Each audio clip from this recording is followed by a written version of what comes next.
too. Why do the heathen rage, and the people imagine a vain thing? The kings of the earth set themselves, and the rulers take counsel together against the Lord and against his anointed, saying, Let us break their bands asunder, and cast away their cords from us.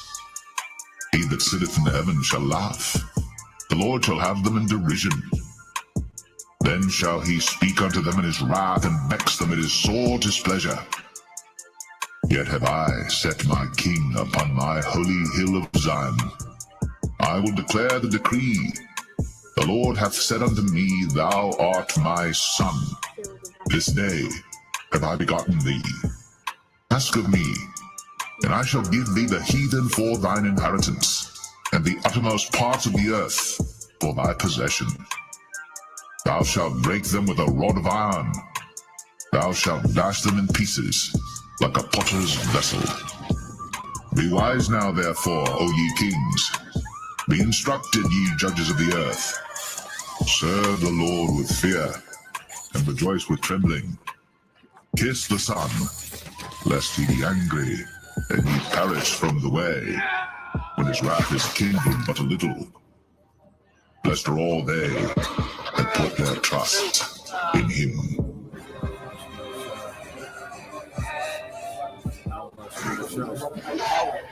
Barakatah Yahweh Shah, Barakatah Yahweh, Barakatah Yahweh, Barakatah Yahweh Shah,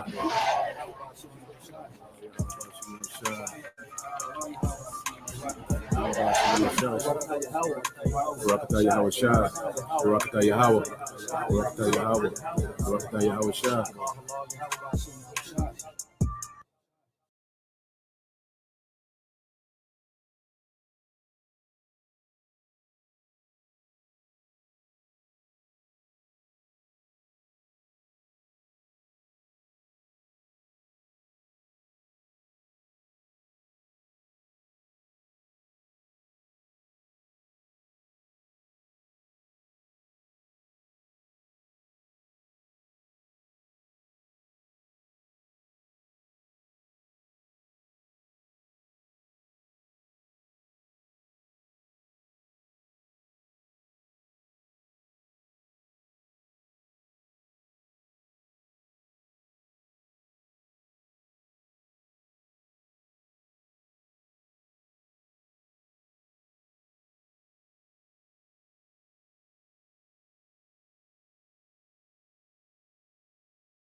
All right. Shalom. First and foremost, I'd like to give all praise and glory unto Yahweh, Bahashem, Yahweh Shah, Bahashem, Rakakwadash. Double honors unto the apostles and the elders of GMS who rule well, teach well, being great examples to his younger brothers, and peace and blessing salutation to the whole elect out there pushing his word in truth and in sincerity across the four winds in the name of Yahweh Bahashem, Yahweh Shah, pushing to get up out of here. Shalom to the whole elect, the believers, the listeners whom have came back to the obedience of the scriptures through faith in Yahweh Bahashem, Yahweh Shah. And what I want to get into, this morning, it's pretty much I was doing, a little research on GAD, dealing with the American Indian movement, which, it goes by the acronym of AIM, and it was pretty much similar, to the Black Panther, movement, that we seen from the Southern Kingdom. And, pretty much GAD, had, a civil revolution as well.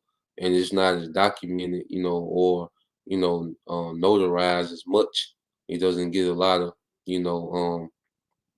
coverage, okay, and exposure as the Black Panther movement, but it was a heavy movement that happened, and it just shows that even though we're different tribes, okay, because you had the 12 tribes, and we're pretty much scattered, and you have pretty much the same, curses is affecting, okay, all these different tribes. And this pretty much lets this is a token of who the tribes are, okay?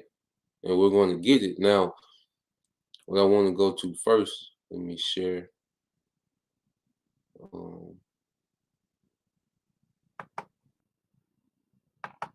share the Bible.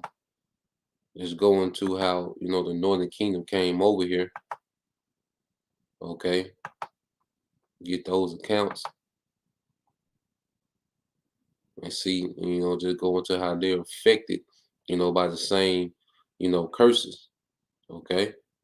Let me blow this up.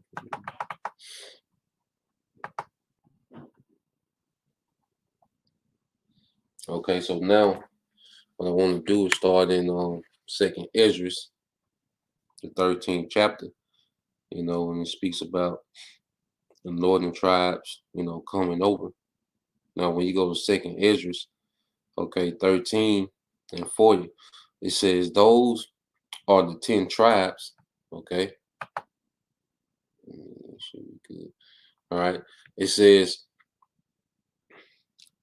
those are the 10 tribes which were carried away prisoners out of their own land in the time of Hoshea, the king, whom Salmanasseh, the king of Assyria, led away captive, and he carried them over the waters, and so came they into another land. But they took counsel among themselves that they would lead the multitude of the heathen and go forth into a farther country where never mankind dwelt, that they might keep their statutes, which they never kept in their own land. And they entered into the Euphrates River by the narrow places of the river, for the Most High then showed signs for them and held still the flood till they was passed over. So it pretty much guided, you know, over to America. Okay, and they went into the Euphrates, which we're gonna get that map in a minute. All right, we're gonna go to First Kings first, and it says, for through the country there was a great way to go, namely a year and a half, and the same region is known Asareth, which that's America, you know, likened to another land. Okay, it said, then dwelt they there until the latter time, and now when they shall begin to come. Okay, so it was prophesied, you know, about, you know, the northern kingdom, the 10 tribes, okay, coming into this region, leaving the Assyrian captivity and coming, all right, by boat into this region, okay, of the western hemisphere. And that's why you have, you know, North, Central, and South America, and even Canada was populated by the northern kingdom, by the northern tribes, man. You know, Gad, Reuben, Issachar, Ephraim, Naphtali, you know, Zebulun, Asher, Manasseh, okay, and the rest of the northern tribes, you know. So um let's get this in, I believe say First Kings, let's get the account mentioned, okay, by Esdras, you know, dealing with Shalmaneser.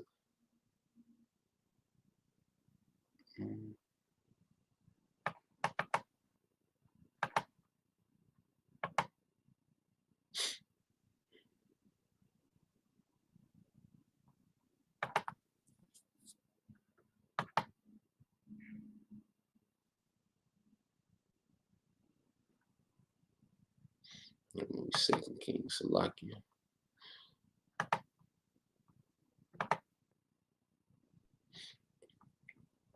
All right, so this is Second Kings 17 and 1, and it's pretty much just gonna go into that account. Okay, and we just gonna get the lands where Israel was, you know, placed in, because they was removed out of Samaria, okay, which is northern Israel, and placed into regions of the Assyrians, okay, controlled by the Assyrians, and we're just gonna go into those regions. That we're gonna get that account and go into those regions. Now, this is Second Kings 17 and 1. It says, in the 12th year of Ahaz, king of Judah, began Hoshea, the son of Eli, to reign in Samaria over Israel 9 years. So you had Ahaz, you know, was the king of the southern tribes, all right, Benjamin, Levi, and Judah. And then you had Hoshea, you know, which was king of the northern tribes, okay, at that time. And it says he did that which was evil in the sight of the Lord Yahweh, all right, but not as the kings of Israel that were before him. Against him came up Shalmaneser, king of Assyria, and Hosea became his servant and gave him presents. He became tributary, okay, to Shalmaneser, the king, of Assyria, Shalmaneser the fifth. And it says, and the king of Assyria found conspiracy in Hosea, for he had sent messengers to So, all right, king of Egypt, and brought no present to the king of Assyria, and he had done as he had done year by year. Therefore, the king of Assyria shut him up and bound him in prison. Now, he talks about how he pretty much had conspired with the king of Egypt. So, okay, and this is why you see Isaiah, in the book of Hosea, they're pretty much cussing out the southern kingdom. I mean the northern kingdom for trying to make an alliance with Egypt. Now the scriptures are manifold, which we use there for our people that go to Egypt for help today. But you had Hoshea, the king of the northern tribes, all right, of the northern kingdom. He actually went to ancient Egypt, to try to be an aid against, Assyria, and that's why Jeremiah and Hosea was cussing, all right, the leadership of the northern kingdom out, man. And it says, and brought no present to the king of Assyria, and as he had done year by year, therefore the king of Assyria shut him up and bound him in prison. Yeah, he was pretty much taken captive, man. Okay, the king, because they trusted in Egypt and not Yahweh Bashem al Shai. Okay, it says, then the king of Assyria came up throughout all the land and went up to Samaria and besieged it 3 years. And in the ninth year, all right, in the ninth year of Hoshea, the king of Assyria took Samaria and carried Israel away captive into Assyria and placed them in Halah and in Habar by the river of Gazan, okay, and in the cities of the Medes. Now, this is where Israel was placed. You go into these cities and these regions where Israel was placed, all right, and then the name of these cities is showing you the Lord's anger as well, all right, because Halah, all right, Halah, which is Halah in the Hebrew. What does it say? It says painful. Okay, painful. Because the Syrian captivity was painful, man. The Syrians, pretty much known for torturing the northern kingdom, man. Putting hell on the northern kingdom. That was a painful captivity. And it says a city, all right, or a district in the Mesopotamia under Syrian control where the Israelite captives were taken. Now, let's go back. Let's get, all right, let's get this one.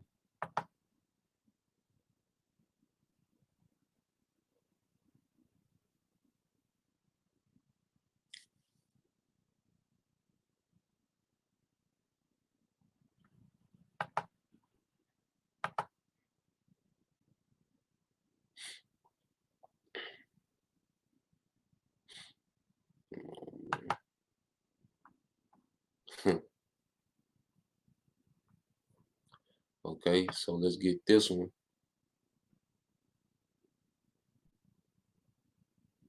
All right, in the Hebrew is Haba, all right, Yara, Yara, Haba, all right, Haba, Ra, yeah, not Habayar, Habayar, okay. It says joining, okay. It says a tributary of Euphrates, or the Euphrates River in Assyria, okay. So let's go back and get one more. When you go to Gazan, this the main one, the city Gazan.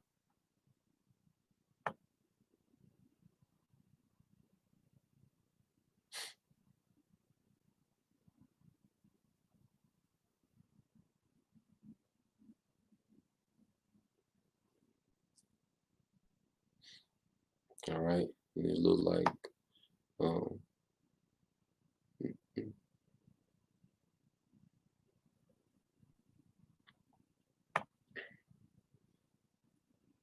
go into it. Okay, you like that word in Hebrew is gonna be Gayatan, Gayatan, and it's a cutting off. You see, you know the word halal went into painful. This word goes into a cutting off. Okay, because why we was cut off, the northern tribes were cut off from their land. Okay, and the protection of Yahweh Bashem El Shai, pretty much it was like a bill of divorce. Okay, a cutting off, a bill of divorce. Most I had, you know, divorced, you know, the northern kingdom at that time. It says a Mesopotamian city on a near, it says on or near the middle of the Euphrates where exiled Israelites were settled. So that's why when you read in Second Ezra 13 and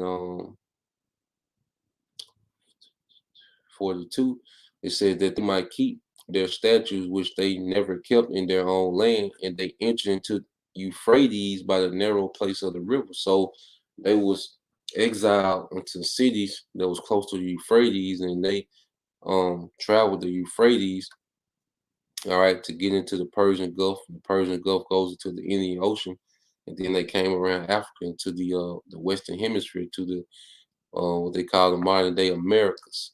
Okay, but it was a cutting off. It was a divorce. That's why when you go to Jeremiah, okay, Jeremiah 3, Jeremiah 3 and 1, it says, they say if a man put away his wife and she go from him and become another's man, shall he return unto her again? Shall not that land be greatly polluted? But thou hast played the harlot with many lovers, yet return to me, said the Lord, Yahweh Bashem Al Shai. And how will we pollute it? Okay, by the heathens, you know, serving other gods, idolatry that polluted our minds, man. We were polluted, our spirits were polluted, you know, and the Most High likened it to spiritual adultery, and that's why we was put away. And it says, lift up thine eyes unto the high places and see where thou hast not been lying with. In the way, it says, in the ways hast thou set for them as the Arabian in the wilderness, and thou hast polluted the land with thy whoredoms and with thy wickedness. Therefore the showers have been withholden, and there have been no latter rain, and thou hast a whore's forehead, thou refuses to be ashamed. Pretty much wide open. You know, like a adulterous, you know, woman that's not ashamed. She just wide open with it, man. And that's how, you know, we became, beginning with the Northern Kingdom. You know, not even hiding the wickedness, just out in the open with it. You know, being likened unto these heathens, man, and going after their gods. It says, "Wilt thou not from this time cry to me, my father? Thou art the God of my youth. Will he reserve his anger forever? Will he keep it to the end? Behold, thou hast spoken and done evil things, all right, evil things as thou couldest." It says, the Lord Yahweh Bashem Al Shai said unto me in the days of Josiah the king, hast thou seen that which backsliding Israel have done? And that's speaking to the northern kingdom. She is gone up upon every high mountain and under every green tree, and there have played the harlot. And I said, after she had done all these things, turned down to me, but she returned not, and her treacherous sister Judah saw it. Verse 8, and it says, and I saw, when for all the causes whereby backsliding Israel committed adultery, I had put her away and given her a bill of divorce, that cutting off. And it was a painful cutting off through the Syrian, okay, military, man. It was a painful bill of divorce, okay? You know, you imagine a man putting his woman out, you know, he busts her up, pull her by her hair, drag her, she getting scarred all of, you know, in the streets, just dragging her. Okay? That's how the Most High did the Northern Kingdom. It was a painful cutting off, bill of divorce, man, by the Assyrians. It said, yet her treacherous sister Judah feared not, but went and played the harlot also, and that's why the Babylonians came and did the southern kingdom the same way. Okay, but that was pretty much the end of the northern kingdom being in the land of Israel, because they never returned. See, the southern kingdom, they returned. The exiles of the southern kingdom, their descendants returned, built a second temple, dwelt in the land, okay, in which they were still under the Persian, rule, then later the Greeks, okay, then later the Romans, but they returned back to the land. The northern kingdom didn't. They came over here. Now, what I want to show real quick.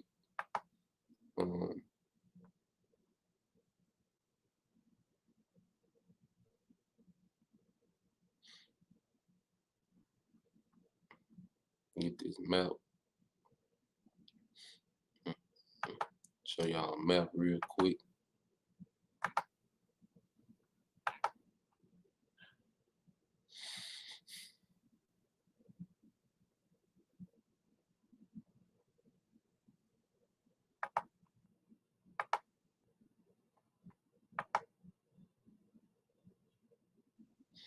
Let me see if I can blow it up.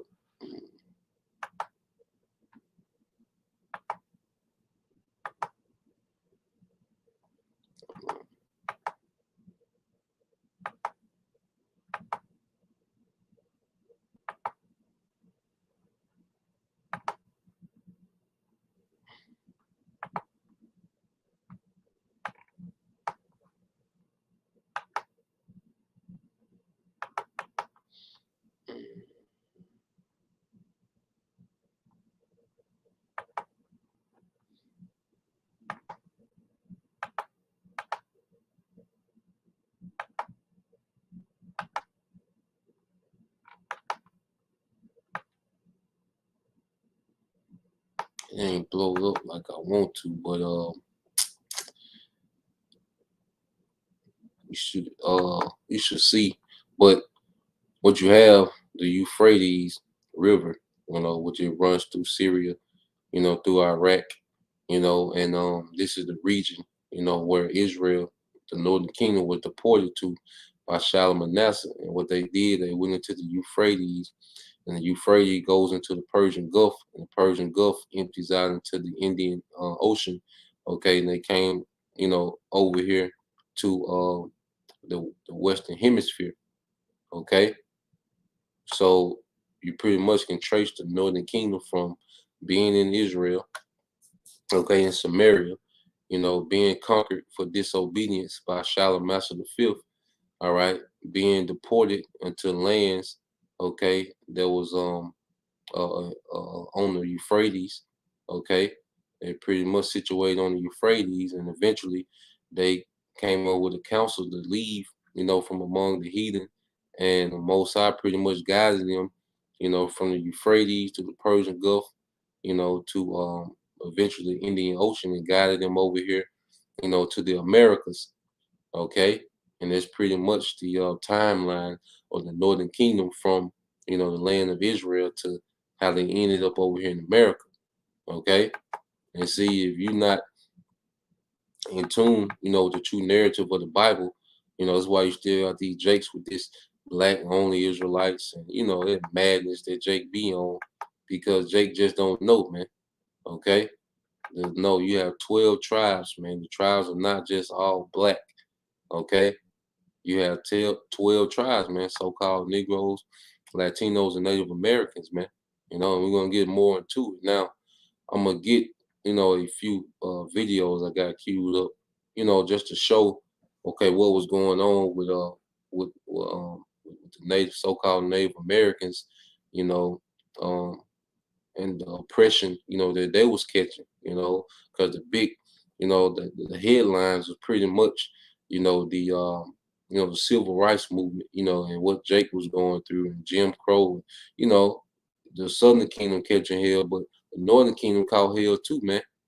Even all the way back to the conquistadors, and the Northern Kingdom caught hell before, the Southern Kingdom, because why, Columbus and all those different, Hernandez and, Rosario, those those European Edomites, okay, they came over here, okay, and terrorized the northern kingdom, all right, while the southern kingdom was still, pretty much had their own thing going, on the west coast of Africa, man. What later became the slave coast, man. You see? So let me get these videos and pretty much just gonna expound on a few things.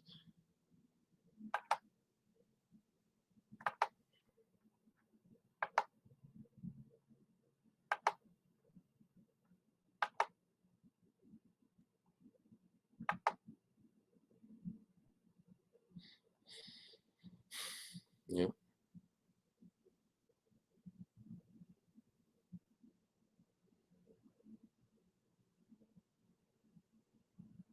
just like the brother put.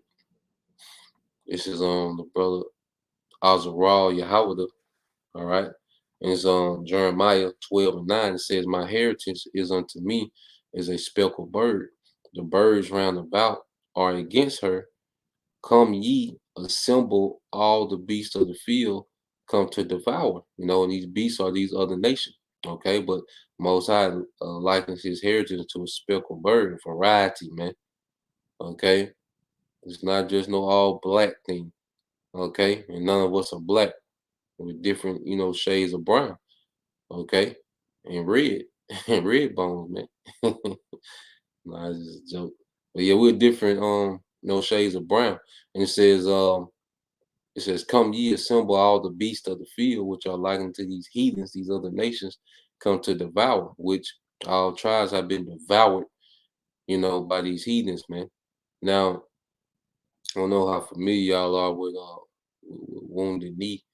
Any of y'all brothers and sisters seen that movie, Bury My Heart at Wounded Knee. It's on HBO Max now, which I got on the watch list. I gotta watch it, but I've been pretty much um just looking at different documentaries dealing with what they call AIM, American Indian Movement, and I'm gonna just let it play, jump around, and expound in the spirit, you know. Um,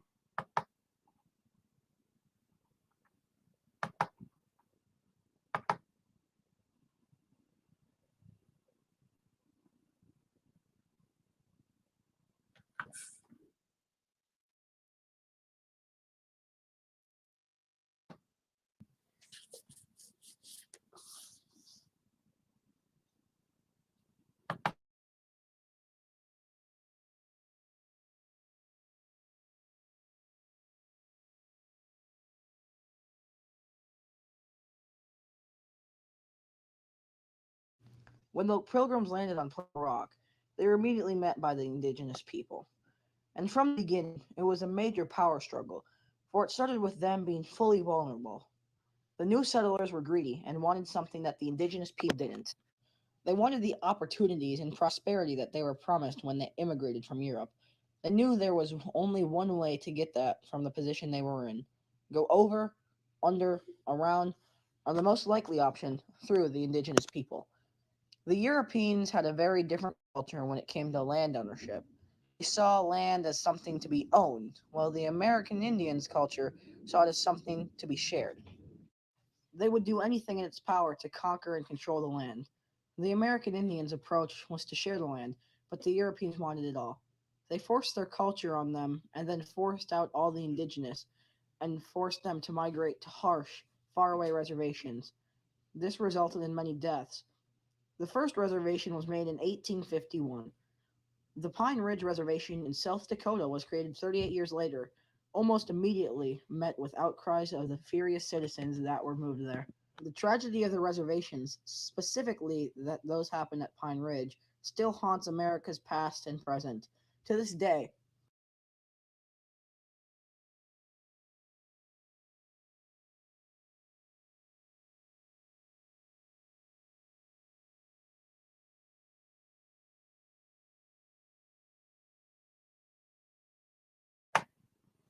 so as you can see, dealing with the mindset, with the cultures, okay, of the Native Americans, Gad, Reuben, mainly over here in America.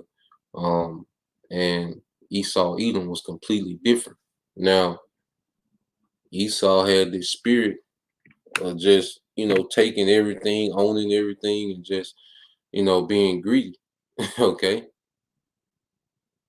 If a brother can post it in Habakkuk 2 and 5 and 6, um, or pretty much Habakkuk chapter 2, verses 4 through 6. But I'm gonna give they said that the natives believed in sharing the land. And where did they get there from? Okay, from the law, statutes, and commandments. Let's get it. Let me share the Bible real quick. The spirit bear witness with our spirit that we the sons of God, man. And that's all tribes, man. Okay.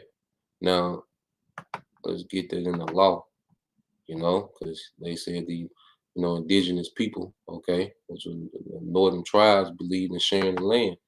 I'm saying they got that from, okay, the law. Now, when you go to Numbers 26,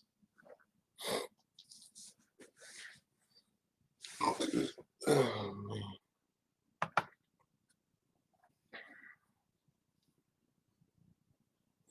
All right, Numbers 26 and 1, okay, and it says, and it came to pass after the plague. I said after.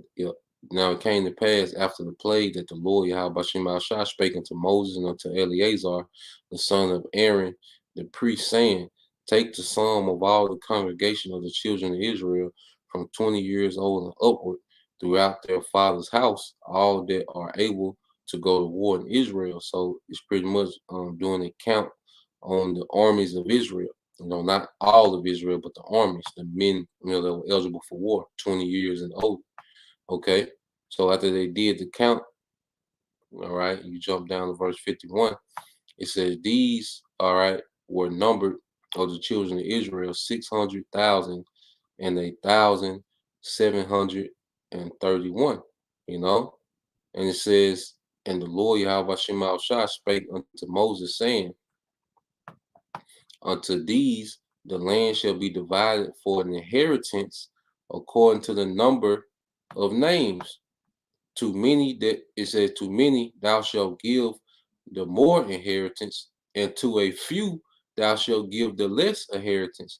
To everyone shall his inheritance be given according to those, all right, that were numbered of him. So the land was distributed according to the size of tribes, and within the tribes, the size of the families within those tribes.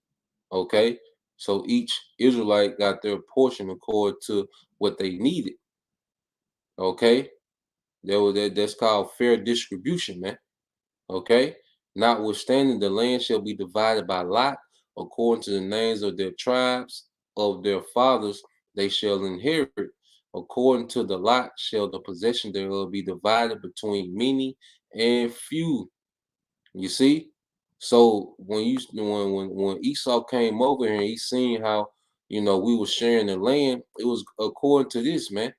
You got the land based on what you needed to support your family, man. Okay, because lands grew resources, and resources what support and provide for family. Okay, so when Esau brought his dust ass over here, he seen that he just wanted to take everything, man. Okay, this man just wanted to take everything. A damn nigga. All right. This is Habakkuk 2 and 4. It says, behold, his soul is from brother Bayan Yashala. Shalom to all you Akim, Wakim tuning in, Bawa Kwa to Wab.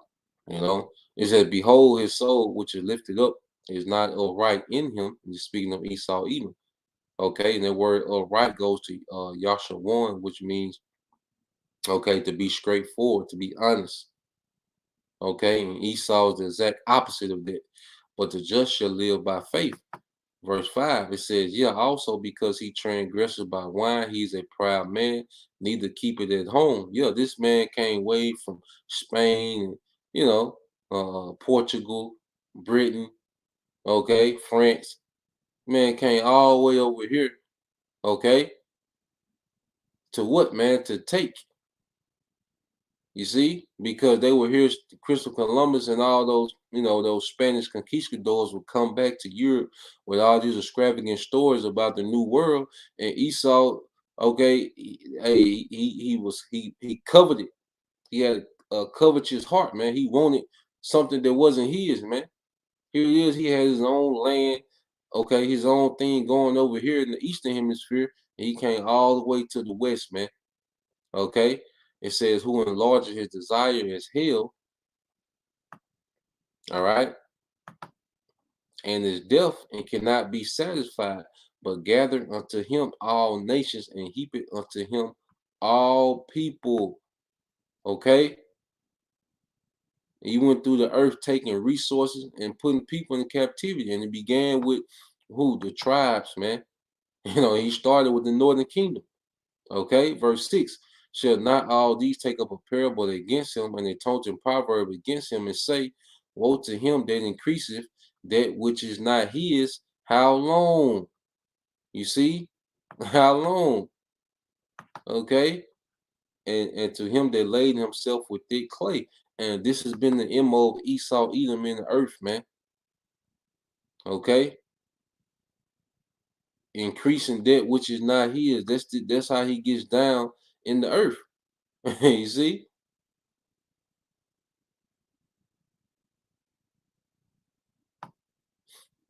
Now, let's go to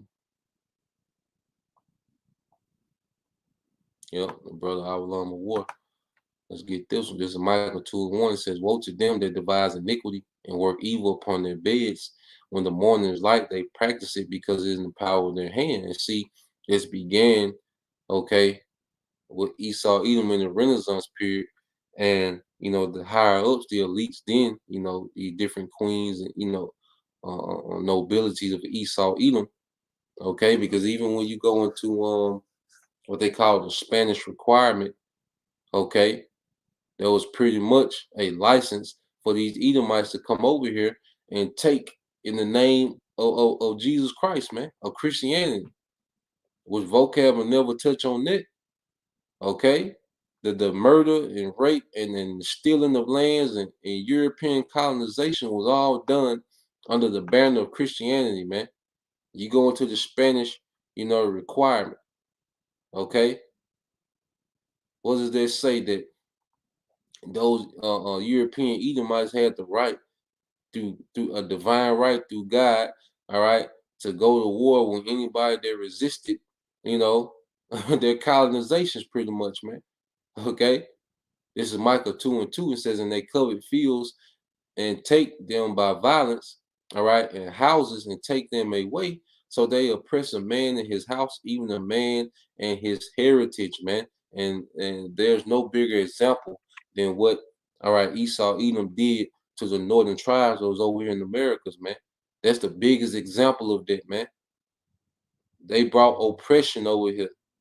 Okay, here it is. They had Northern Kingdom had their own thing going on. Different systems, and pretty much they was taking care of the land. America was like a paradise. All these places were like paradise, man. Okay, and then Esau came up and brought oppression, man. You see, Northern Kingdom pretty much was abundance of everything over here, man. Even a lot of stones, precious stones, are native, to Central and South America, man. You see, so the Northern Kingdom, it was pretty much in abundance over here. But then Esau came and stole the resources, wasted resources, you know, and brought oppression with him, man. Okay, put Gad in them boarding schools and pretty much beat, the heritage, out of Gad, man. Okay, yep, just as the brother put. This is the brother Nathan Yawasop. This is John 10:10. The thief cometh not but for to steal and to kill and to destroy. I am came that thou might have life and that they might have it more abundantly. That's what we're going back to with Yahweh Shai is abundance, paradise. Okay? Esau Edom came to steal and destroy. Okay, that's his whole MO. That's how he get down, man.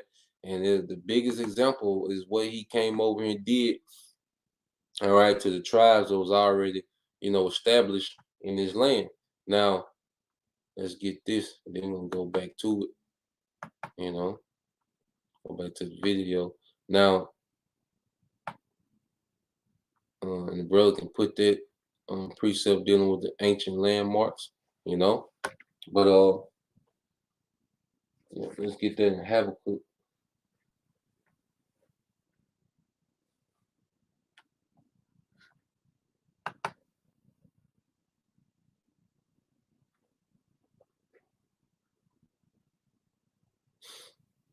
Now, it's the book of Habakkuk.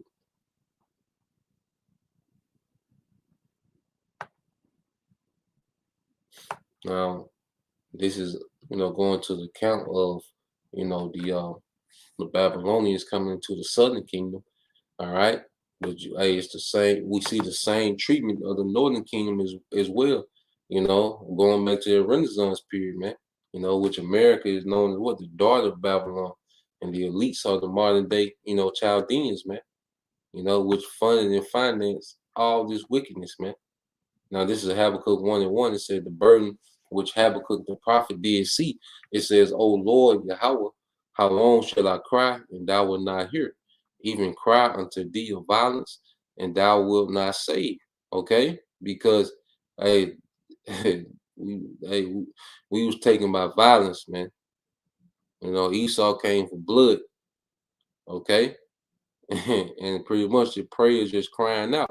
And then like I said, just go back also to the actual account of the Babylonians coming to sack, the kingdom of Judah, the southern kingdom. It said, "Why dost thou show me iniquity and cause me to behold grievance?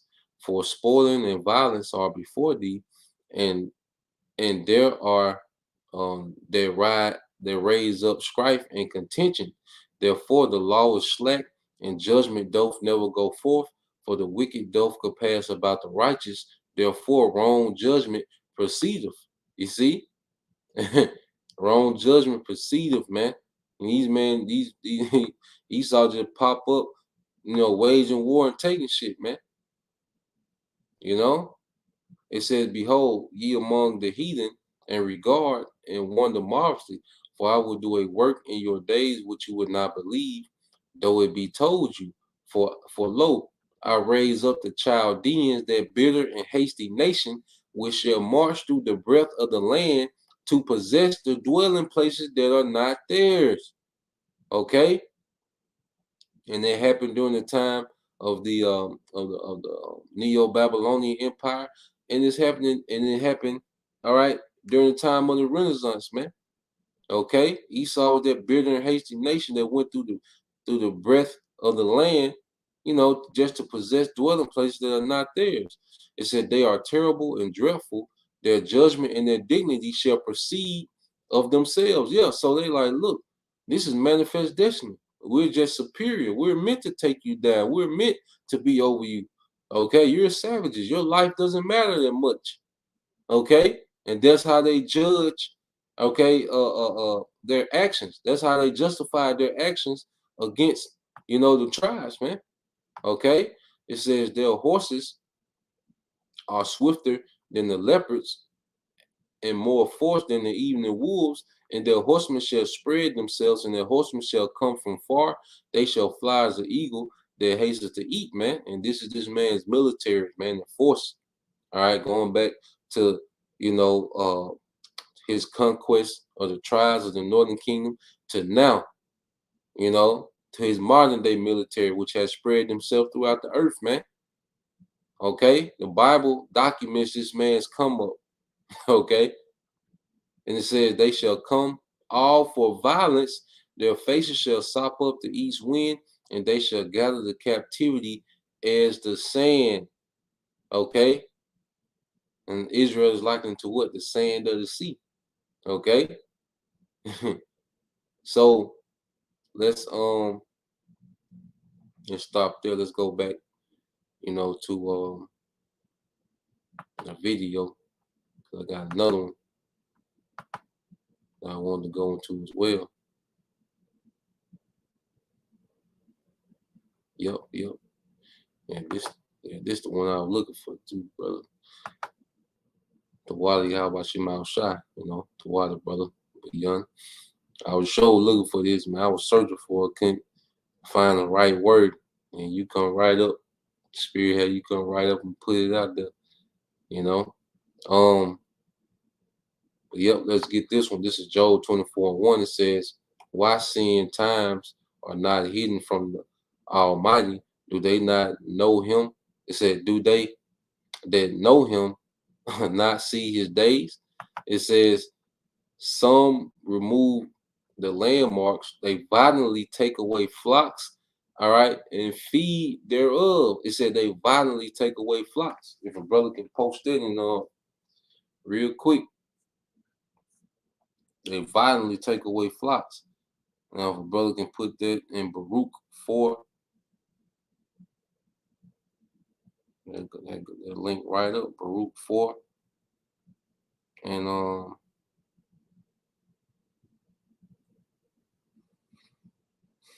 yep, Baruch 4:26. A brother can put that up, and it all links together, man. Okay, it says some remove on the landmarks, they violently take away flocks and feed thereof. Okay, they drive away the ass of the fatherless, they take away the widow's ox for a pledge. Okay, and it says they turn the needy out of the way, the poor of the earth, all right, hid themselves together, man. And that was the tribes, man.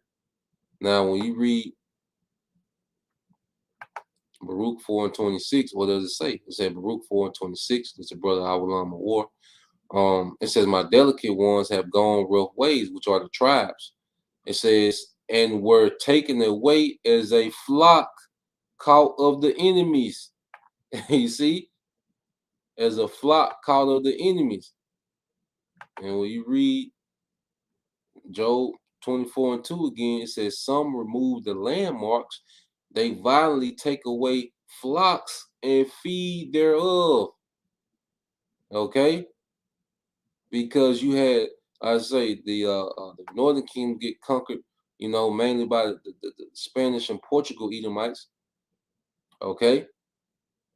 And then you have the southern kingdom being conquered by mainly the French and the British. Okay, Edomites, man. All right. They came over here, removed landmarks through violence, took land. Okay, and they put what? Because the northern kingdom went into captivity too. And their captivity to the point where you had the life expectancy of a northern kingdom slave was 24 years old, man, because they were working to death. Okay, literally, man. All right. And then what happened? They started coming into the west coast of Africa and taking away the southern kingdom, okay, as flocks. And saying they feed thereof, man, because they benefited. When you investigate, if you research the triangular slave trade, it showed you how those benefit. We was pretty much nothing but a commodity. Okay, we were just a commodity, man. You see? Now, I'm pull the video back up because those slaves, those Edomites in Europe would send guns, okay, and different tools to Africa.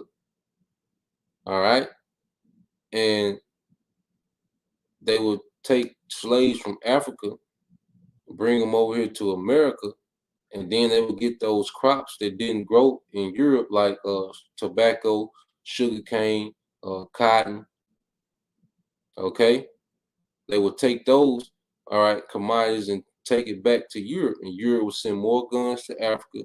Africa, you had Hamites, and you had some Jakes too, with El Kazakh going to it. That was giving Jake up.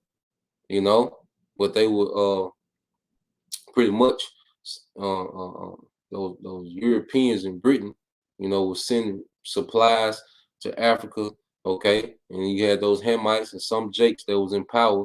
They would give up, Israelites to those Europeans. And those European Edomites would go take those slaves to, okay, America. All right, they will sell them off, and then they will also pick up, those resources. All right, the sugar cane, cotton, tobacco, rice, different resources back to Europe.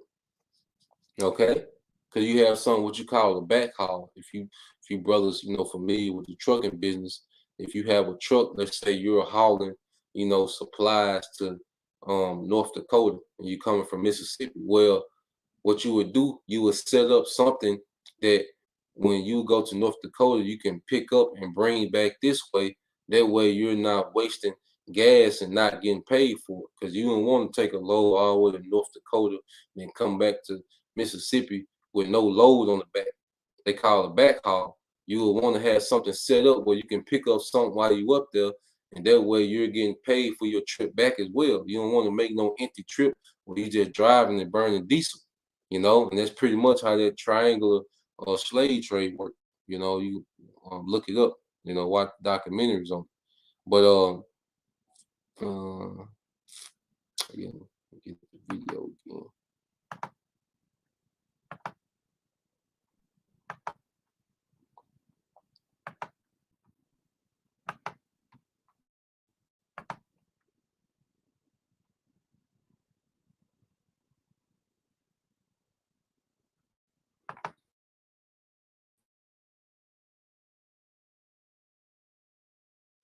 The Pine Ridge Reservation is one of the biggest and most well known Native American reservations. It is well known for multiple reasons. Some of the reasons is that it is one of the poorest communities in America, and another is the long list of historical conflict between the Native Americans and of the reservation and the government. The first conflict was on December 29th, 1890.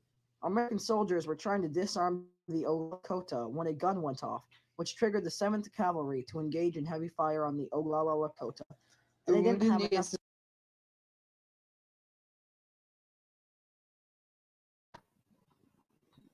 And at the end of the day, when it's speaking about the natives going against the government, it's nothing they but modern day Jacob and Esau. My brother can post that real quick. and in Genesis, how they struggle within the womb, Genesis 25. Okay. So I'm gonna fast forward a little bit. Jump to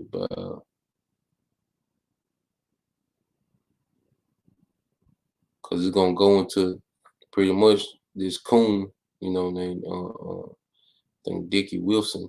He pretty much was a coon puppet leader set up by the government that was oppressing, the natives on this reservation, man.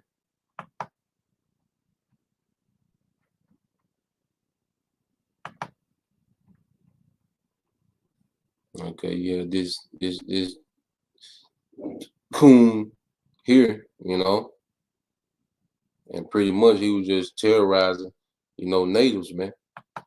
So you have sellouts, just like you have sellouts in, the Southern Kingdom. There were sellouts, in the the Northern Kingdom as well, what they call Uncle, Tomahawks, man. Okay, and just from the brother, Yashima tribe of Judah. This is Genesis 25 and 21. It says, and Isaac entreated the Lord for his wife because she was barren, and the Lord was entreated of him, and Rebekah his wife conceived. Okay, verse 22.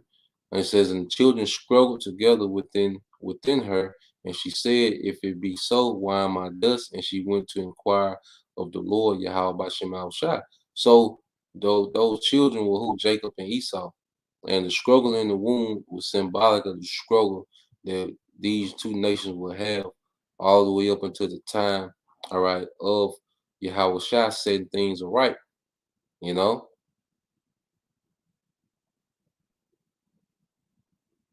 Yep, just like, the brother I will on the war 144K. This is on Sirach 33 and 13. As the clay is in the potter's hand to fashion it at his pleasure, so man is in the hand of him that made him to render to them as liketh him best. And when you go into it, that's why Jacob was known as a plain man, dwelling in tents. Okay, because if Esau would have never came over here, you know, and been on what he was on, okay, Esau come over here with the shit. The Northern Kingdom would have never went over there to Europe bothering them folks, man, because Jake is content. Jake doesn't have a war nature. Now, of course, we're the greatest warriors, you know, but that's not our nature to just go through and just, be at war with everybody, man. That's Esau nature. That's how he's designed. Okay? That's how this man is designed. We're not built like that, man. Okay? Pretty much we content, man. Even now, man, you give Jake, a little decent paying job, a decent little car and a woman or two, and Jake be good, man. Okay? The regular Jake, not these, new GMO baby niggas that Esau created, because they terrorists like him. But you just get your regular Jake, man. You give him a little substance, man, he be good, man. But this Esau is always, these folk trillionaires, and they always at war with everybody, man. That's that man nature. This is Sirach 33 and 14 said, good is set against evil, and life against death. So is the godly against the sinner, and the sinner against the godly. And this is what you see clashing, man. Okay? The wicked, versus the righteous, man. Because Jake in their normal nature is set up to be righteous, man. Now, like I say, these created niggas that Esau has made, okay, they have a different nature. That's why Yahweh Shema Shai is about to just lay down a lot of Israelites. He's just gonna cut them off because Esau has created, a degenerate nigga in the earth, man. Amongst Jake, he created a degenerate, gene, okay, within our people, and that's gonna be cut off. All right. Verse 15 says, so look upon all the works of the Most High, and there are 2 and 2, one against another, man. And this is what we're going to see until the time of Yahweh Shai, which he's going to end this feud, put Esau in captivity, okay, put us in rulership, and eventually cut Esau off, man. Okay.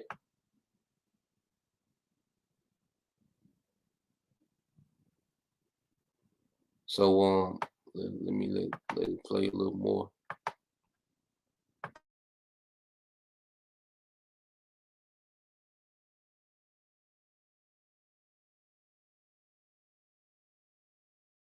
To demand that the U.S. follow through on their old treaties, giving the natives land. The Oglala Lakota were desperate for a solution, so in a last-ditch effort, they turned to AIM for a solution. AIM was created in 1968 by many native leaders, including Dennis Banks and Russell Means. It was formed as a militant, political, and civil rights group. Before Wounded Knee, AIM took over Alcatraz in 1969, claiming it was rightfully their land based on a treaty with the United States. AIM also briefly occupied the BIA, Bureau of Indian Affairs, in 1972 to protest programs that controlled native reservation development. After some planning by AIM and the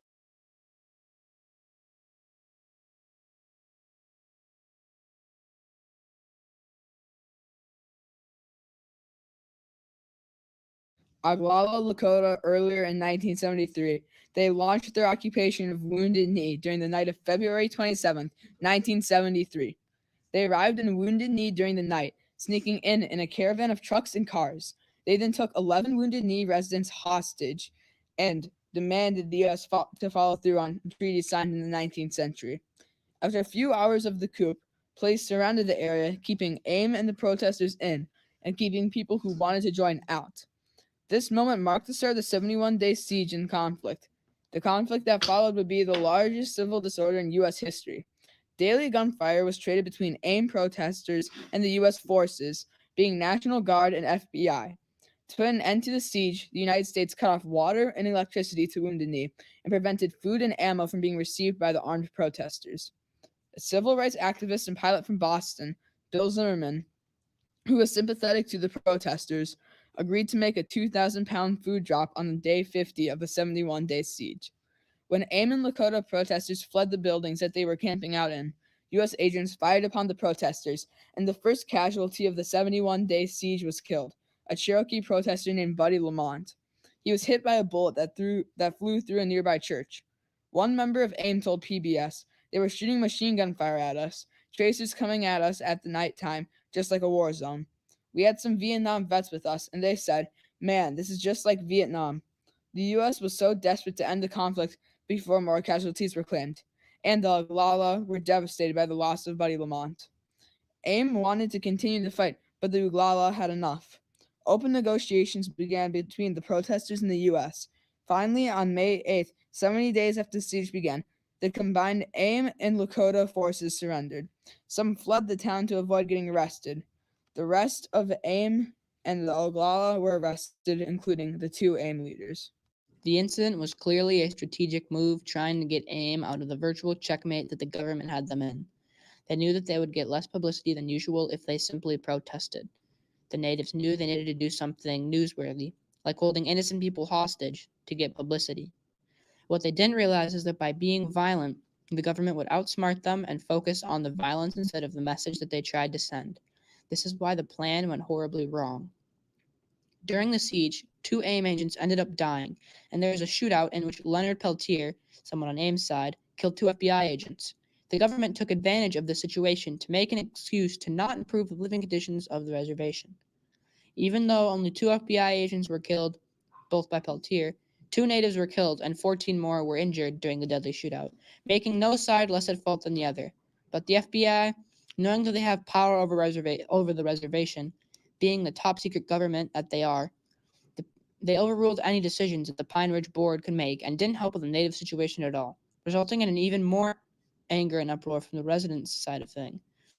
Adding on to this was the rate of crime and murder after the event. Not only were people inspired by Peltier standing up to the bigger and stronger government, they're also inspired to kill, making him seem like a bad role model to the public. While there's more to the story than just that, the government uses the Wounded Knee massacre like a mom uses a "because I told you so." And to this day, the Pine Ridge Reservation is the second poorest reservation in the U.S. And to this day, people in the Pine Ridge aren't allowed simple, basic things a U.S. citizen is allowed, such as there's no alcohol on the reservation, which has recently been bringing an uproar from the Pine Ridge Board over the past 15 years. The situation is very similar to the embargo currently held on Cuba. For comparison, in both of these situations, the U.S. is oppressing the mostly innocent citizens and creating an environment that is deeply in poverty. The U.S. needs to act on this issue because if they fix the biggest problem at the biggest reservation, that will open doors to solving problems at every reservation nationwide. The Native Americans deserve to be treated.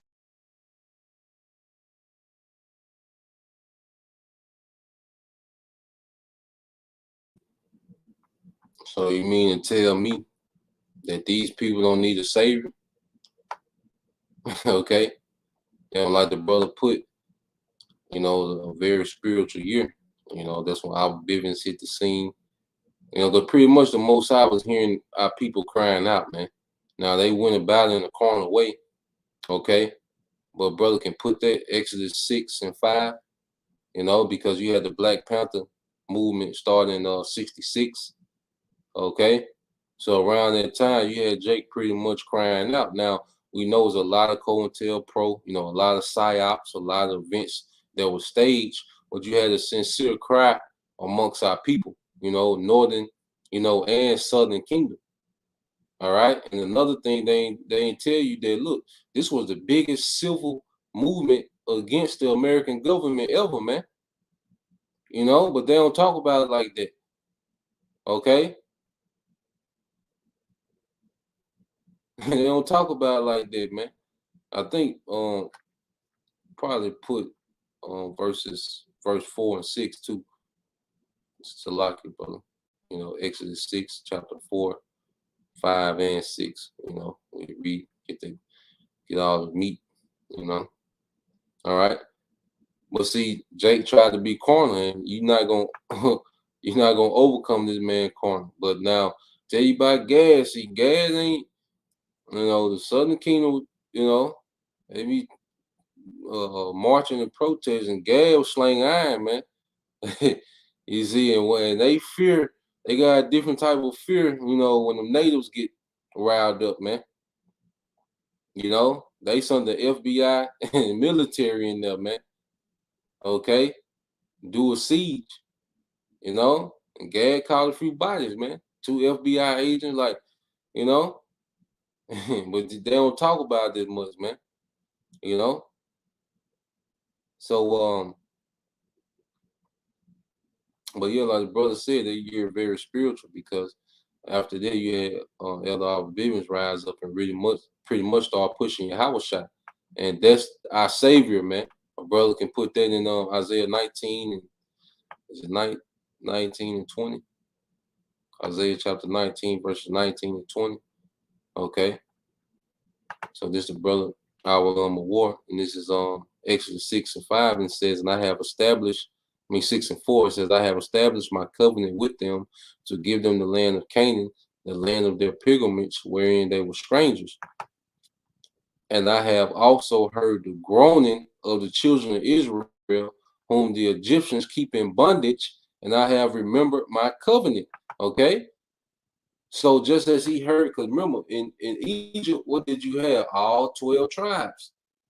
Okay, in America, what do you have? All 12 tribes. So this movement, of the northern and southern kingdom, was spiritual. It was carnal, and it wasn't, the thing that was going to they weren't going to be able to overthrow the government by arms, but it was a cry, it was an outcry, and now we do have the way. That's why Abba Bivens was raised up. Okay, now we do have a way. You see that? Matter of fact, let's get that. You see, the Most High is not, hey, our cries is not falling on deaf ears, man. We as people, man. And our punishment is almost up, man. And when our punishment is up, the punishment of you heathens gonna start, man. Beginning with you Edomites. It says, wherefore say unto the children, verse 6. It says, wherefore say unto the children of Israel, I am the Lord Yahweh, and I will bring you out from under the burdens of the Egyptians, and I will rid you, okay, of their bondage, and I will redeem you with the stretched out arm, Yahweh Shai. Elder Abba Bivens was the Most High stretching out his arm. Because what did Elder Abba Bivens present? Yahweh Shai. You see? That was, man. All right. And it says, and I will redeem you with a stretched out arm and with great judgments, man. And that's why we see the Most High is prepping great judgments from this place, man. Okay. Verse 6, it says, and I will take you to me for a people, and I will be to you a power, going back to the promise, all right, of Abraham. He made to our forefather Abraham, and ye shall know that I am the Lord your power, which bring you out from under the burdens, all right, of the Egyptians, man, which this time is the modern day, all right, Edomites, and their land is here in America, man. Okay. Now, this is the brother of the young Yasharallah, Isaiah 19 and 19 says, in that day there should be an altar to the Lord Yahweh by Shema Shai in the midst of the land of Egypt, and the pillar at the border thereof to the Lord Yahweh. See, and it's these camps. You see, we really got to understand what these camps is about. It's not about being cute, being seen, the fringe. See, this is why it's not about no fringes, man. We need a savior, man. Okay, brothers wear fringes at these camps, man, but that's not the highlight of what we're doing, man. Okay, this is a cry out to our power, man. Verse 20, and it says, Isaiah 19:20, and it shall be for a sign and for a witness unto the Lord Yahweh Shema Shai hosts in the land of Egypt, for they shall cry unto the Lord because of the oppressors. Okay, just like ancient Egypt, and he shall send them a savior and a great one, and he shall deliver them, man. That's Yahweh Shai. You see?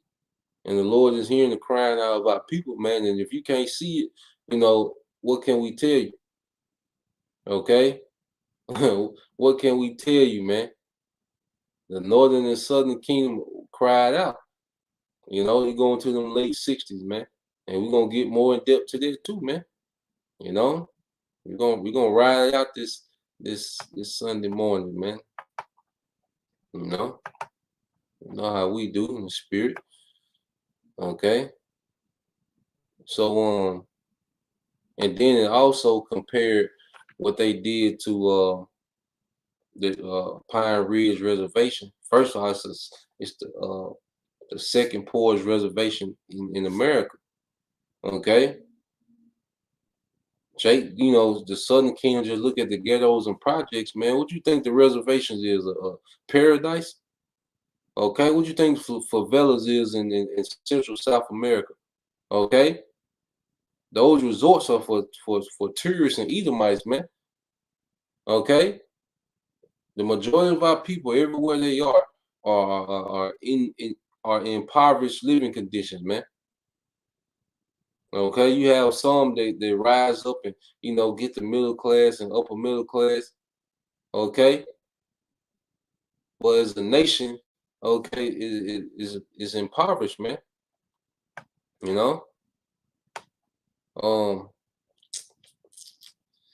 then it also likened the embargoes put on Pine Ridge to the embargoes that was put on Cuba. And what are Cuban? Manasseh. All right, Manashah in the Hebrew, made to forget. You see, it's different tribes, same curse, same people, man. You can't get around it. Now I want to play this real quick. And he's pretty much gonna go into the build up, on going into Wounded Knee. Okay.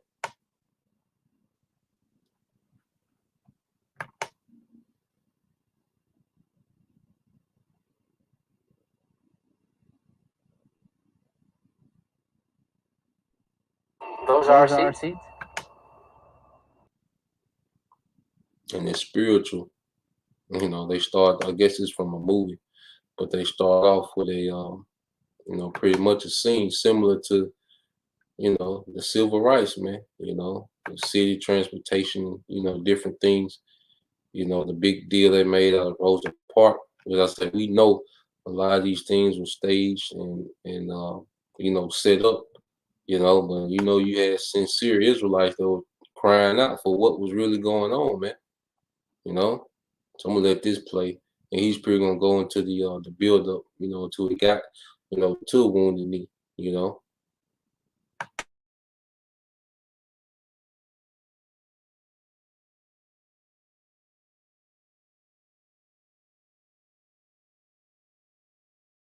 Those are our seats. You mean these were your seats? No, that's not what he means. Now listen up. These are our seats now, and there ain't a damn thing you can do about it. So why don't you and Super Engine there find yourself someplace else to have a powwow? Okay.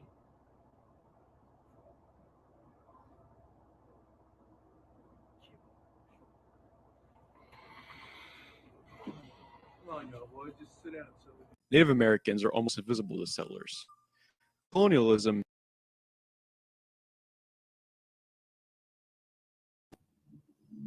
and when that standard raised, we're gonna need Esau to keep that same energy.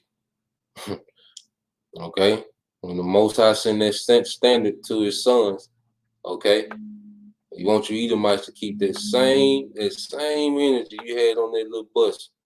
Okay.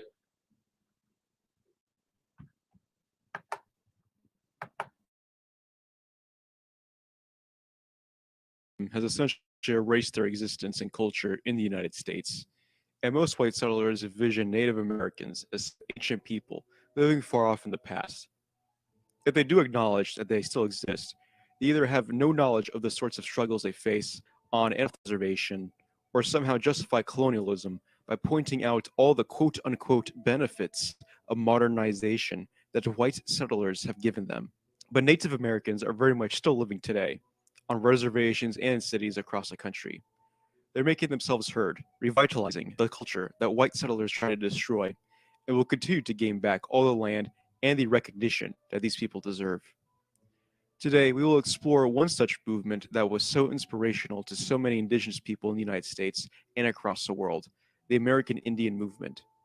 The organization announced that yes, Native Americans are still here and the problems they face will be addressed.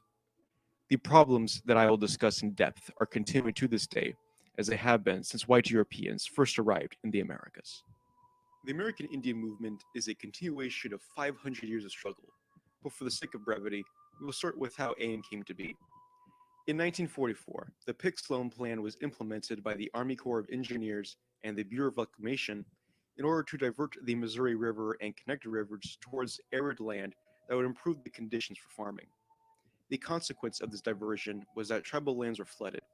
People lost their homes, livestock, farmland, and their land that was supposed to be protected by the federal government.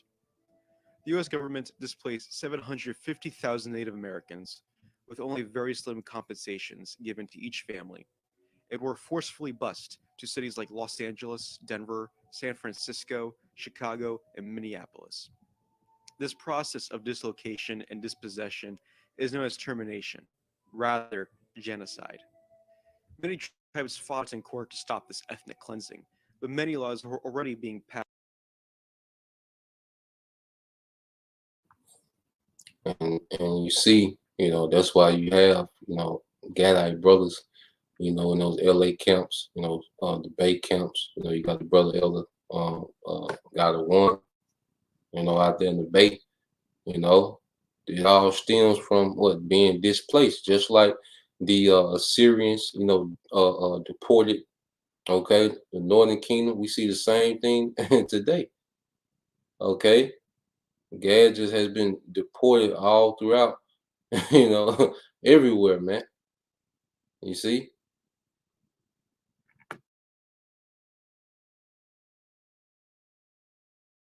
Passed throughout the 1950s to give legal precedent of controlling the Native Americans. Such as in 1953, House Concurrent Resolution 108, which called the immediate termination of the Flathead, Klamath, Menominee, Potawatomi, and Turtle Mountain Chippewa tribes, which led to the privatization of millions of acres, or Public Law 280, which put all criminal and civil jurisdiction of reservations in the hands of the states. None of this prevented indigenous Americans from coming together and resisting these genocidal acts against their peoples. And this would be especially apparent during the 1960s and 70s with an indigenous movement known as Red Power. This movement had its origins in the 1950s with the National Congress of American Indians. The NCAI were also rallying with the government for furthering the spread of American patriotism and anti-communism via their proposed plans for Native American welfare. They also did not promote any form of sovereignty on reservations, as this was seen as being antithetical to gaining government protections. But all this was soon to be subject to change by the organization's youngest members. In 1961, after a conference in Chicago in which the younger members of the NCAI denounced the organization's conservative leanings, the National Indian Youth Council was founded in Gallup, New Mexico. They were made up of the likes of Clyde Warrior and Jeanette McLeod, and they used tactics such as sit-ins, occupations, direct action, as well as utilizing the legal system. The NIYC is most famous for supporting the Fish-ins, which were the protests in the Pacific Northwest for treaty rights, and many were beaten, some even killed, by state officials and white thugs. They are also the ones to coin Red Power. Through the 60s, NIYC and many other tribal protest organizations sprang up, struggling for Native sovereignty and recognition. The most famous action in which most of these groups came together was at Alcatraz Island in San Francisco in 1969. This was a massive gathering of indigenous people from across the nation. It was organized by Shoshone Bannock Lenat Ameens and Mohawk Richard Oakes. They demanded the island be turned into an all-Indian university and to reclaim the land that belonged to the Ohlone. Hundreds of Native American activists visited the occupation, which lasted for 19 months before President Richard Nixon and Governor Ronald Reagan sent state troops to force them off Alcatraz. Their demands were not met, but this would only invigorate the Red Power movement. Out of this climate came the American Indian Movement. AIM was founded in 1968 in Minneapolis, Minnesota, and they were first focused on the urban plights that indigenous peoples faced in the cities. They started out as neighborhood patrols in order to monitor police harassment of Native Americans, similar to the Black Panthers. Then they expanded to creating survival programs, such as the survival schools that were created to address the high dropout rate and discrimination among indigenous children. These schools were mainly run by women, some of whom were parents, and they taught the children the true history of their peoples and the United States, as well as having an entire K-12 curriculum all run by the community. These schools were so successful that the Department of Education offered to fund them, but they rejected the proposal. As the We Will Remember Survival School stated in a collective document, if we are to learn the truth about the history of the Lakota since the start of colonization and its results called genocide, we must maintain our independence. To learn the true meaning of Native American. And it show you that this school system is some BS, man. You know, and government want to fund it just so they can control, you know, the curriculum, what's being taught. You see, and you know that's why we was much better off separated.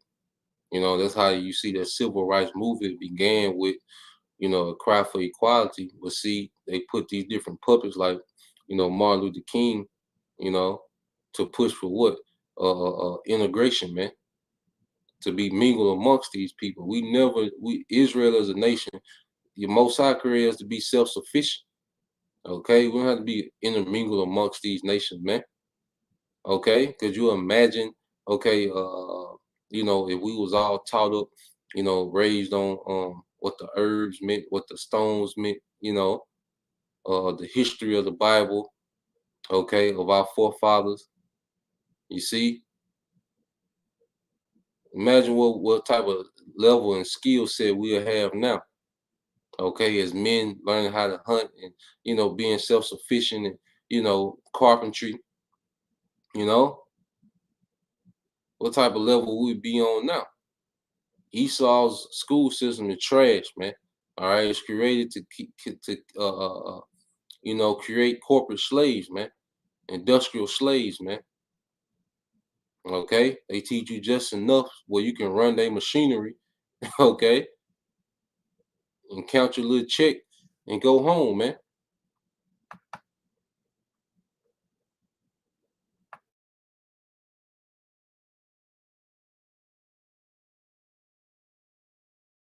Sovereignty, we must have full control of what our young peoples are taught. Through the 1970s, there were 16 survival schools in cities and reservations across the country. AIM also created legal help for parents whose children were incarcerated or who were removed from their homes and placed into white families, which are still issues Native Americans face today. AIM also took more radical actions that were similar to that of the NIYC. In 1970, AIM united Native Americans and Lakotas occupied Mount Rushmore in order to help spread what was stated in the 1868 Treaty of Fort Laramie and to shout from the mountaintops that this land was stolen. They said that each president of the monument helped commit genocide against their people. Again, activists were forced off the area by state authorities, and the momentum kept building. One of the biggest protests that involved thousands of Native Americans in the history of the United States was the Trail of Broken Treaties. In 1972, AIM, NIYC, the Canadian National Indian Brotherhood, and 5 other groups organized a massive march on Washington, and they took over the Bureau of Indian Affairs headquarters. The march's purpose was to disrupt the presidential election in order to bring attention to rights stated in the Native American treaties. They created a document known as the 20 Points, with the main focus around the first point, restoration of constitutional treaty-making authority. This would force federal recognition of each Indian nation's sovereignty. Government officials stated that they will look into it, but no actions were taken. The occupation lasted from November 3rd to the 9th, with hundreds of Native Americans arrested upon their return to their homes. This is where the FBI stepped in. The FBI already had some undercover agents among the treaty protests, and tried to encourage them to destroy as much property as possible. While some property was destroyed, what really made the FBI go after AIM was that several secret documents were stolen from the Bureau, which contained information on leasing reservation land to private interests. One of the trail leaders, Lakota Hank Adams, volunteered to recover the documents, as there were already copies given to specific tribes. In the process of returning the documents, he was arrested. The FBI helps encourage more arrests on returning activists, as an FEI document recommends local police put AIM leaders under close scrutiny and arrest them on every possible charge until they can no longer make bail. Such was the case for AIM activist Leonard Peltier upon returning to Milwaukee. He was beaten severely by 2 off-duty police officers and was charged for attempted murder of one of the officers. Fortunately, Peltier was acquitted. Not only was the FBI escalating violence against Native Americans, but so was the violence around white towns that bordered reservations. Much of this was already happening in January 1972, when Oglala Raymond Yellow Thunder was found dead in Gordon, Nebraska, which bordered the Pine Ridge Reservation. He was stripped naked, beaten, and tortured. The perpetrators were 4 white men, Melvin and Leslie Hare, Bernard Letter, and Robert Bayless. Yellow Thunder's family requested AIM to investigate the murder, as they feared the police would simply disregard the murder entirely, a common practice in border towns even today. 1,000 AIM members were able to get the Hare brothers charged with manslaughter and sentenced to prison and some justice for the Oglala people. This caused AIM membership to soar, and Native Americans across the country began to heavily respect them. The FBI was taking note as well, as one document ordered to monitor AIM and related militant Indian nationalist organizations. The beginning of this repression is exemplified with the arrest of Oglala AIM activist Russell Means, who was arrested in Scottsbluff, Nebraska for participating in the Chicano Indian Unity Conference. On the night of January 14th, police entered Means' cell and placed a gun on the floor and told them to make a run for it. Recounting the incident, Means said, "They wanted to off me during the escape attempt." The FBI was aware of the situation, as their documents show, and of course, did absolutely nothing about it. Other documents show that the conference was under heavy surveillance and had undercover agents attending. On June 9, 1972, a dam bursted near Rapid City, South Dakota, and flooded the entire town. It took away 1,300 homes, 5,000 vehicles, and 238 lives, 14% of which were Native American. Many Native Americans were displaced. The city received $160 million in disaster relief, which was divided by race and class. As Liberal Democrat mayor of the city, Don Bartlett, put it, "That doesn't mean we just divvied up the money equally all around. The Indian who lost a shack and a few sticks of furniture didn't get as much as somebody who lost a $40,000 house with 25 years of accumulated possessions." Many natives left for the reservations, which made them ineligible for relief, and those that stayed were put into a National Guard camp called Camp Rapid. Now it should make you think of Katrina. You know, they talk about the dam broke, okay, and then Esau, he had his hands in just like Katrina, man. They blew up the levees, okay, and you had those Edomites from Katrina, getting 150, hundreds of thousands of dollars, from the government, while you had Jake only getting $1,500. All right, you had Jake only getting $1,500 that lost everything in Katrina, man. Okay, it's different tribes, same curses, same people, man. You can't get around it, and you see these accounts. It's the same hate that they got, for the Negroes, man. Esau come with that same hatred, man, for all the tribes, man. He's not partial. Now it's an emphasis on Judah, and they want to showcase, Judah destruction the most because that's the head tribe, okay? But Esau has that same perpetual hatred against, all the tribes, man. The brother can post that in Amos 1 and 11, okay? Ezekiel 35. Now let's get Jeremiah 50 and 11. Ezekiel 35, and it's straight to the point.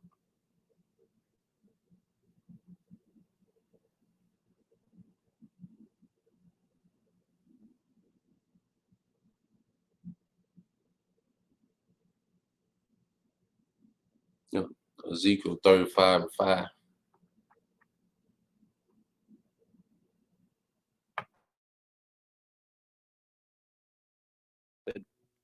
While white residents were able to stay in gyms and churches, hundreds of Native Americans were forced to stay inside a concentration camp.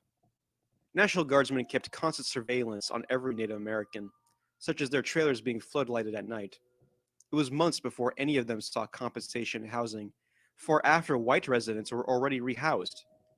When they were, Native Americans were put in housing projects that were put outside the city limits, segregating them from the majority white town.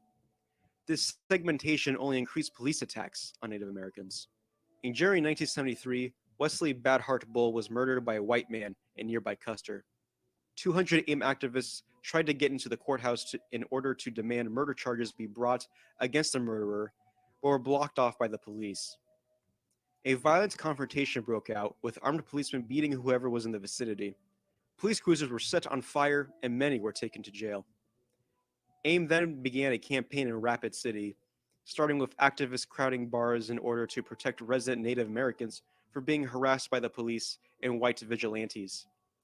On February 3rd, 200 AIM members stormed a meeting of the Racial Reconciliation Commission to demand equal housing, more Native police officers, and Native attorney, or AIM would declare war on every town in the Black Hills, as Dennis Banks put it.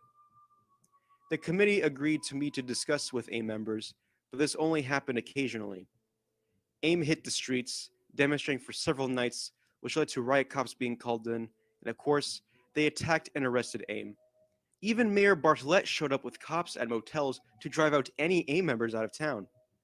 Wealthy whites in that town would never forget those nights, knowing their claims to land was on a very shaky foundation.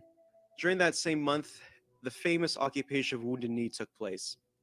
The occupation was in response to the iron fist of the elected tribal councilman of the Pine Ridge Reservation, Dick Wilson.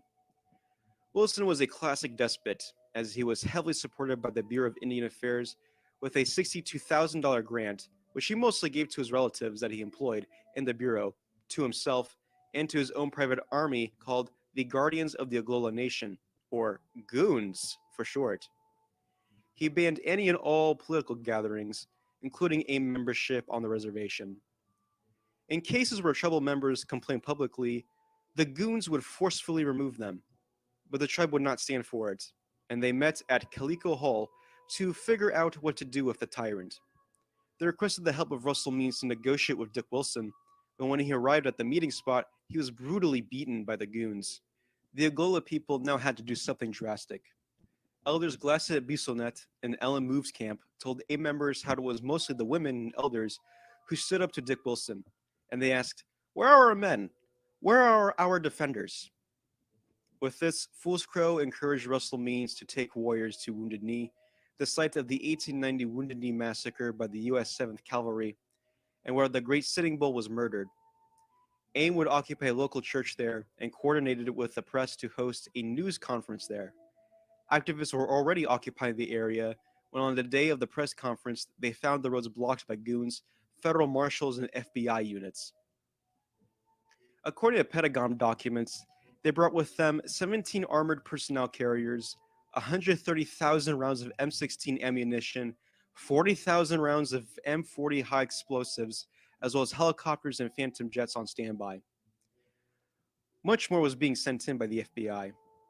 All AIM brought with them were a couple of hunting rifles, and one Vietnam veteran brought a Chinese AK-47 with a single clip, but most were unarmed. Many other participants included hundreds of other Native Americans from across the country, Black civil rights activists, white leftists, on-the-ground reporters, and news coverage from all around the world, from countries as far as the Soviet Union. All of them would find themselves pinned down by the attacking U.S. forces. AIM shot back, and an ongoing firefight ensued. 2 Native Americans died and 14 wounded. 12 people disappeared, speculated to have been captured and murdered by goons buried somewhere on the reservation. Much of the reason why U.S. forces fired at the church was in part due to goons attempting to kill AIM members, resulting in AIM retaliating, as well as miscommunication issues between the FBI and U.S. Marshals. Overall, 1 million rounds of ammunition were fired into the church over the 71-day occupation. The worst was yet to come. 592 arrests were made of people suspected to have been involved in the occupation. The staggering number of court cases sunk any and all funding that AIM had and almost destroyed the group. Worse was that Dick Wilson was out for blood, and he put the people of the Pine Ridge Reservation through what the U.S. Commission on Civil Rights described as a reign of terror. Working in tandem with the FBI and Bureau of Indian Affairs, the Goon Death Squad intimidated, murdered, firebombed anyone and everyone who stood in Wilson's way. From 1973 to 1976, Pine Ridge had the highest murder rate in the nation, 170 per 100,000. 342 people were victims of physical assault, and 60 plus people were murdered. Many of these murder cases still go unsolved to this very day. The FBI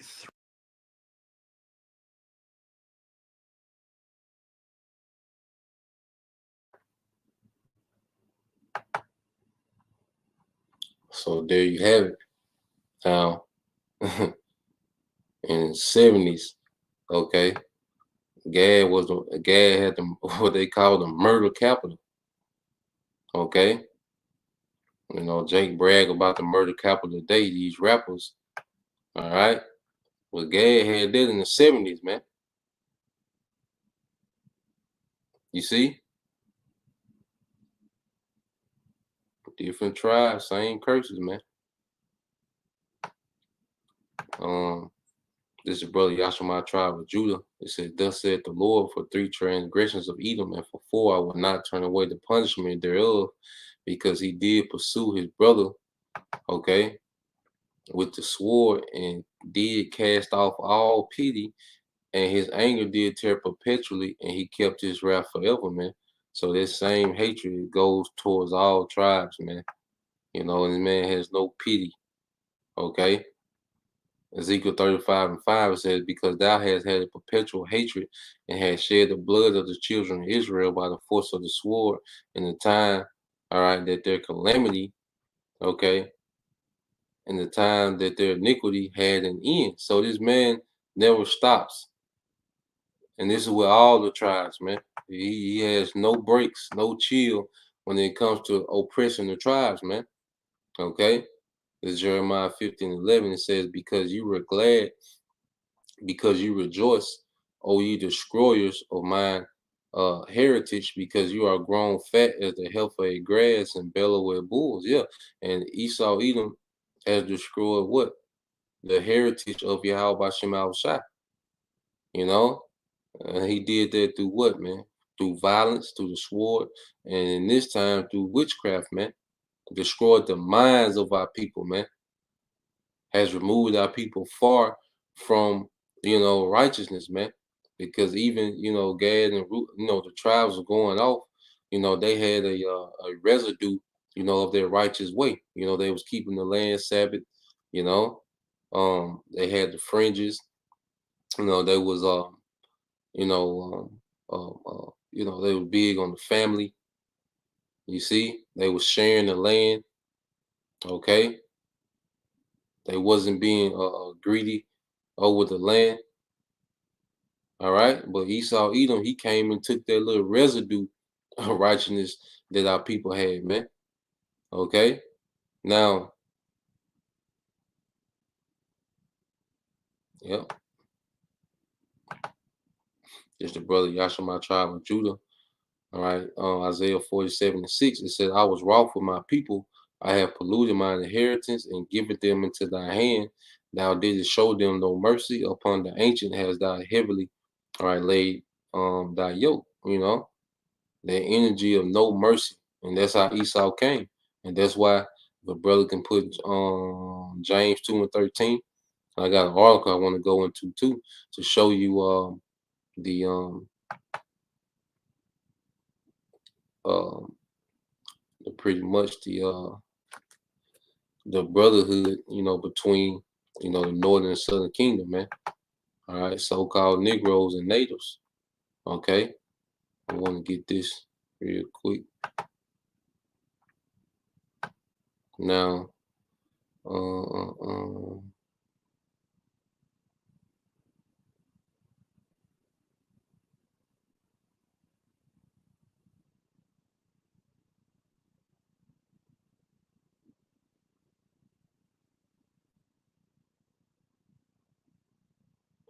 All right.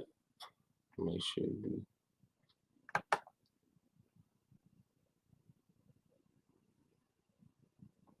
I'm trying to blow it up a little bit.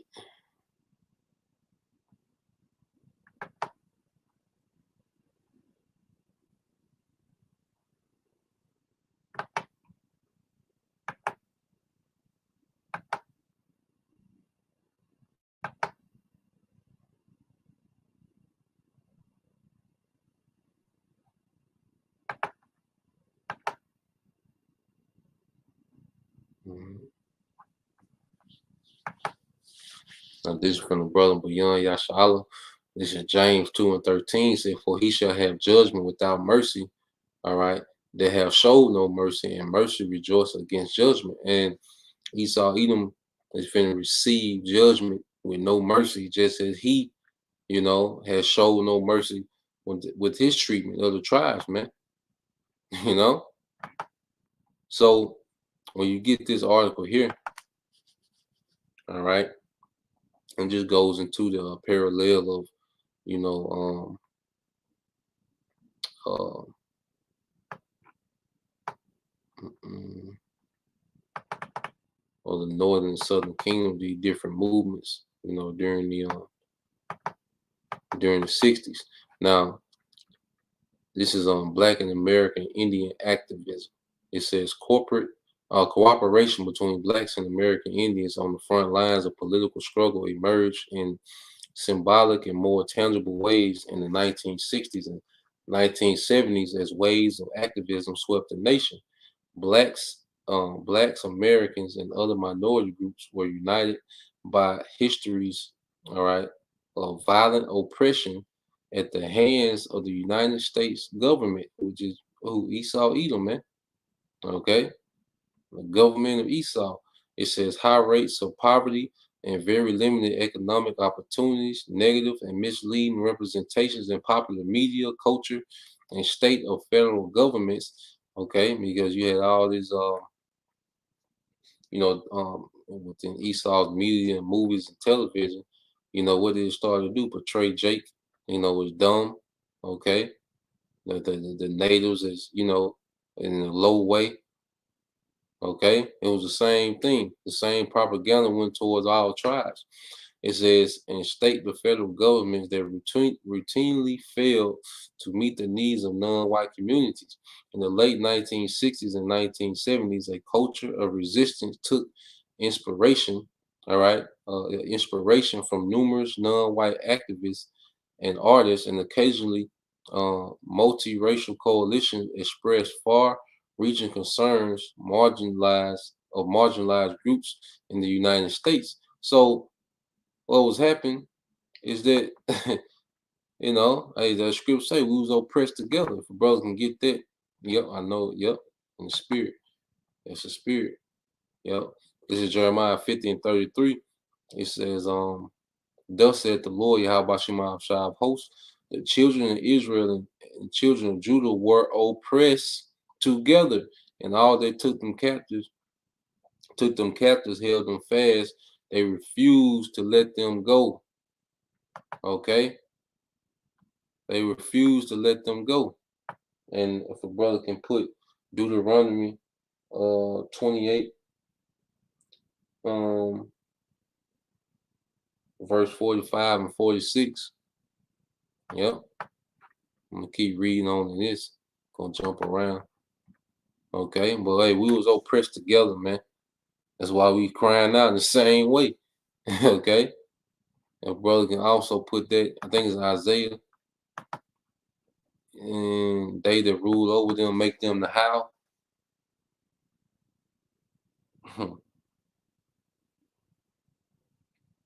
It's Isaiah. Isaiah 52:5, Bible shop. I'm gonna keep reading. My brothers get those precepts. It says, the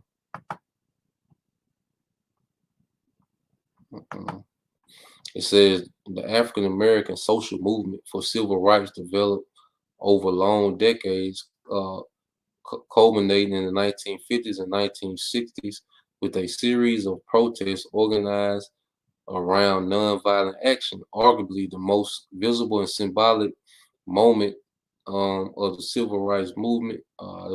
That's that BS. Okay, well, we know it was all propaganda, dealing with, MLK. Okay, but it was another point I wanted to read in here as well.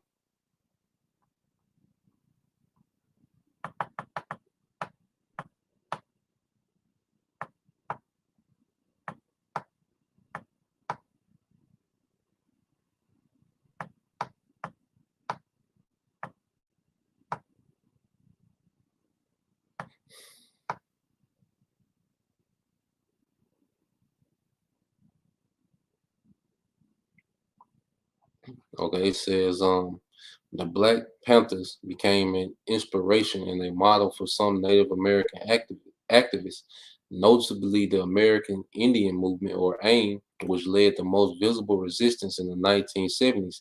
However, like the Civil Rights Movement for African Americans, Native Americans, activism emerged long before AIM and Black Panthers captured national attention. Beginning in the 1940s, federal and state legislation began pursuing a policy that is now referred to as termination, which you read about how they pretty much, passed policy to remove, GAD, okay, Native Americans. And that was another point in this article that I wanted to get.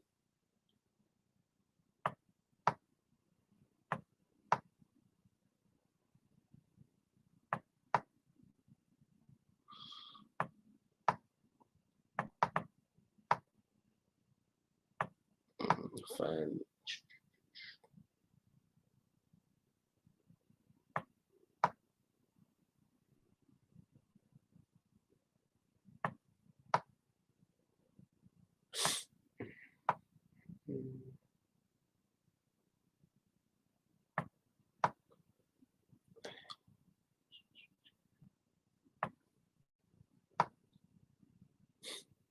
Yeah, because when you pretty much just go into all the parallels of the two movements, but there's one main part that I wanted to get. Might be in this one here.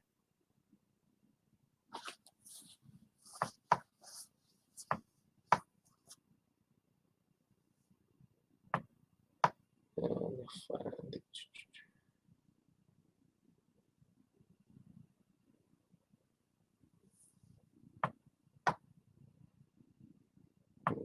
Cause we're gonna go into that picture too.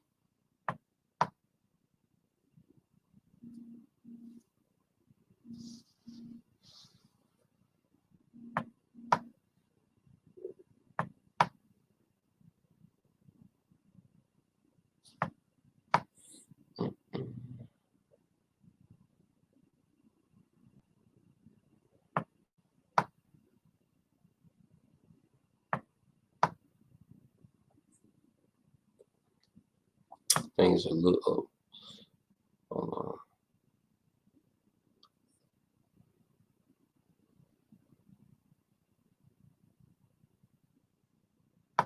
Because it pretty much gonna go into it's gonna pretty much cover all the tribes.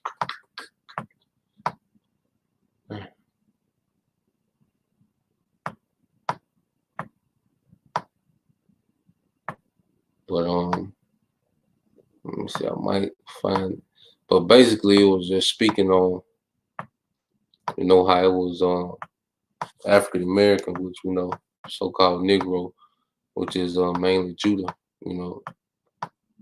but then you had the natives, and then I also talk about Puerto Ricans and Mexicans, man, that had came together, but it was the tribes, man.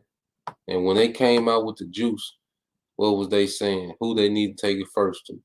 The so-called blacks, natives, and the Latinos, man. But what I want to show real quick in this picture All right. You see in this picture, I'm gonna blow it up.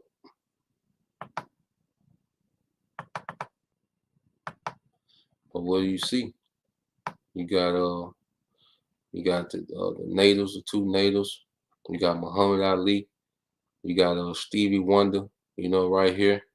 And then when you go over the first Jake you see right here in his white suit, that's Dick Gregory, man. You know? That's why Dick Gregory had all them stores, because he was on the scene. You see? But yep. Same, you know, same struggle, man. They had the same plight. Okay. Now, this is the brother.